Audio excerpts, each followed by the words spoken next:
এই উম্মত তো এক নেকি দিয়া জান্নাতে যাবে। কয় নেকি দিয়া? একটা নেকি দিয়া জান্নাতে যাবে এই উম্মত। অন্য উম্মতের কথা জানি না আমি, এই উম্মত এক নেকি দিয়া জান্নাতে যাবে। নবীর একটা আদর্শের কারণে জান্নাতে যাবে। সিরত মানি আদর্শ, আর এটা আমরা কদমে কদমে মুহতাজ।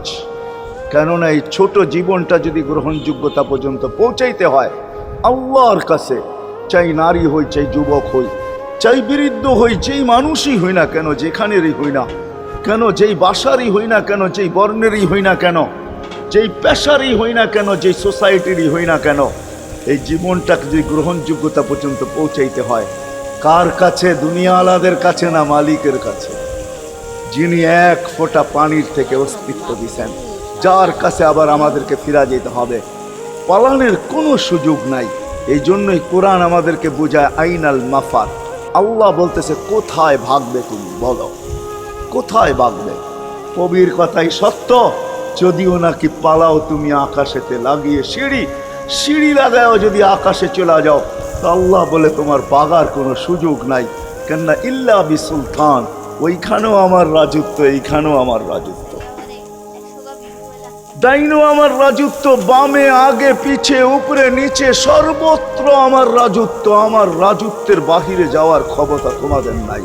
দ্বিতীয় কথা এটো, আইনা আনা মাআকুম আইনা মা কুনতুম, যেখানে যাবে ওইখানে আমি সঙ্গে থাকব, আমাকে দূর করতে পারবে না।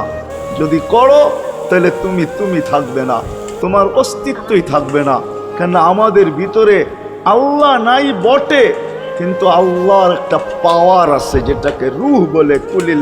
কুলির রূহ মিন আমরি রব্বি, আল্লাহর একটা পাওয়ার, একটা সিফত, সবচেয়ে শক্তিশালী পাওয়ার যেটা, ওটা আমাদের ভিতরে আল্লাহ ঢুকায় রাখছেন, যেটাকে আমরা রূহ বলি। কোরআনের ভাষায় রূহ বলে, বাংলা ভাষায় আত্মা বলে। যেটাকে আমরা আত্মা বলি ওটা আল্লাহর হুকুম ছাড়া কিছু না। আল্লাহ বলে ওটা মনে করে নাও আমি তোমার ভিতরে আছি, কেন এটা আমারই জিনিস। কুলির রূহ মিন আমরি রব্বি, আমাকে পৃথক করলে আর তুমি থাকবে না। তখন তোমার চক্ষু থাকবে আইন লা তানজুর, তোমার চক্ষু থাকবে দেখবে না। উদুন লা তাসমা, কান থাকবে শুনবে না। লিসান লা তানতিক, জবান থাকবে কিন্তু জিহ্বা থাকবে কিন্তু বলবে না। আকলুন লা তুমাইয়িজ, তোমার মগজ থাকবে ভালো মন্দ বুঝবে না।